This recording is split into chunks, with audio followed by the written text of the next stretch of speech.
नमस्कार मित्रांनो, जय हिंद. मी जय हिंद आज का बोलतोय की मी 2-3 दिवस झालं नाही, 2-3 जास्त दिवस झाला असेल मित्रांनो. मी रोज तो व्हिडिओ बघतो. रोज मला खूप बेकार वाटत होतं. तो व्हिडिओ बघितल्यानंतर खूप बेकार वाटते, पण काय आपण करू शकत नाही जरा. तर आज मी एक डिसिजन घेतला मित्रांनो. आपले इंडियन आर्मी जाण्यासाठी आपण खूप मेहनत करतो.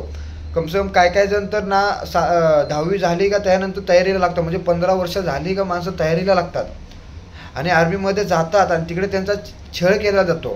छळ म्हणजे काय केला जातो की चुकून कोणी कुठे गेला, काय झालं, कुठला फायरिंग झाली, कुठे काय झालं तर त्यांच्यावरती कोर्टचं काय असतं ते होतं. त्यानंतर त्यांना डिसमिस पण केलेलं असतं, नोकरीवरून बरखास्त करून टाकतात त्यांना. मग विचार करा मित्रांनो, असे आपले महाराष्ट्रामध्ये किती जण असतील.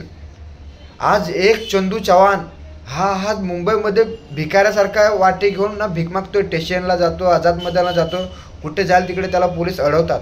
का म्हणून अडवतात? तो न्याय मागतो यार. तो भीक मागायच नाही आला, कोणाची न्याय मागतो, स्वतःचे लढायला. आज त्याच्यासोबत 3-4 सैनिक आहेत, त्यांना पण असंच केलेलं आहे. कोण CRPF मधून आहे, कोण BSF मधून आहे, अलग अलग फोर्समधून आहे सगळे. पण त्यांनी काय केलेलं? देशासाठीच गेलते ना. हा चुकून गेला, काय झालं तिकडे त्याला 4 महिने का 3 महिने त्याला जेलमध्ये पाकिस्तानच्या राहिला. तिथून परत सोडून आलं. मग सोडून आणायचं नव्हतं तुम्ही इथून त्याला तसं करणार होता, तर सोडून आणायचं होतं. तो बिचाराचं 14 का 15 लाखाचं घर बांधलेलं होतं, त्याचं कर्ज आहे, अलग अलग बँकेमध्ये कर्ज आहे. त्याला आता कुठली बँक कर्ज पण नाही देऊ शकत, कारण हप्ते थकलेले त्याचे एक लहान मुलगा आहे. ते कसे जगणार? त्यांना नोकरी नाही, काय नाही, कसे जगणार? तुम्ही डायरेक्ट काढून टाकलं. अरे अधिकारी आहेत, सगळे आहेत. तो बिचारा काय बोलतोय काय नाही ते तर बघा आधी. सरकारला काही घेणं देणं नाही असं वाटतंय. सरकार आपलं म्हणतंय ना, तर चंदू चव्हाणच्या पाठीमागे का सरकार आपलं उभं राहत नाही? आणि त्याच्यासाठी आपले सारखे जवान पोरच त्याच्या चंदू चव्हाणच्या मागे राहिले पाहिजे. आणि असा फौजी आहे ना की 1 नंबर भाव फौजी आहे तो, आणि त्यांच्यासोबत आपण राहणं जरुरी आहे. तो बिचारा मुंबईला साठी आंदोलन करण्यासाठी कोणाकडून तो पैसे व्याजाने घेतो आणि मुंबईला येतो. म्हणजे विचार करा. चंदू चव्हाण हा माणूस एवढ्या दिवस, म्हणजे कमसे कम ना 2 ते 3 वर्ष झालं तो लढतोय. पण कुणाला माहीत नाही. न्यूजवाल्यांना तर थोडाही माहीत नाही आहे. न्यूजवाल्यांना खाली नेत्या लोकांचंच चाटायचं आहे, कारण नेत्या लोकांसाठी न्यूजवाले आहेत. नेत्याने इकडे गेला, नेता तिकडे गेला, हिरो इकडे गेला, हिरोईन इकडे गेली, हिरोईन त्यासोबत पळून गेले, हिरो तिकडे गेला.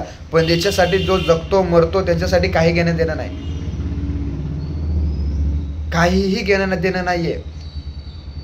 अरे तुमची फॅमिली घरात बसून इकडे तुम्ही जगताय, इकडे तुम्ही जे फिरताय ना, ते हे सैनिक सीमेवरती लढत असतात, बंदूक घेऊन 24 तास उभा असतात. त्यांच्यासाठी आपण उभं राहिलं पाहिजे. आज तो चंदू चव्हाण इंडियन आर्मीचे कपडे घालून BSF ह्याच्यामध्ये असताना तो बिचाराला बरखास्त करून त्याला दुट्टीवरतून काढून टाकून तो आज भिकाऱ्यासारखा फिरतो इकडे तिकडे न्याय मागायसाठी. तो स्वतःसाठी फिरतोय की मला न्याय द्या. आणि आपले महाराष्ट्र पोलीस पण त्यांना ते तर काय करणार आहेत? महाराष्ट्र पोलीस तर काय करणार आहेत? त्याला वरतून आदेश आला का ते चालले.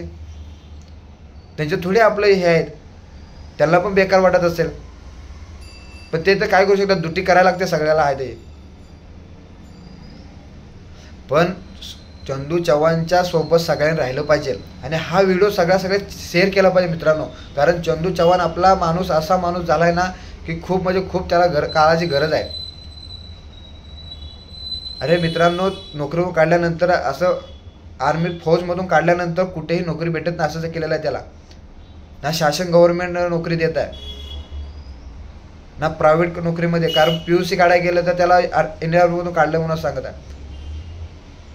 मग विचार करा मित्रांनो, ह्या अशा गोष्टी झाल्यानंतर आपण कसं जगायचं? आता आम्ही भरतीची तयारी करतो, आम्हाला बी वाटतं की भरती पाहिजे, आम्ही इंडियन आर्मीमध्ये. हे असं होत असेल तर आम्ही का जायचं भरतीला? मित्रांनो, याचा विचार सगळ्यांनी केला पाहिजे आणि सगळ्यांनी त्यांच्या सपोर्टला गेलं पाहिजे. तर बघा मित्रांनो, आपला हा व्हिडिओ शेअर केला पाहिजे. चंदू चव्हाण साहेबाचा बी शेअर झाला पाहिजे. खूप म्हणजे खूप बेकार वाटत आहे. आणि हे इंडियन आर्मी जवान आहेत, त्यांच्याबद्दल मला खूप बेकार वाटत आहे मित्रांनो. तर बघा, चॅनल आपलं लाईक करा, शेअर करा, सबस्क्राईब करा. जय हिंद.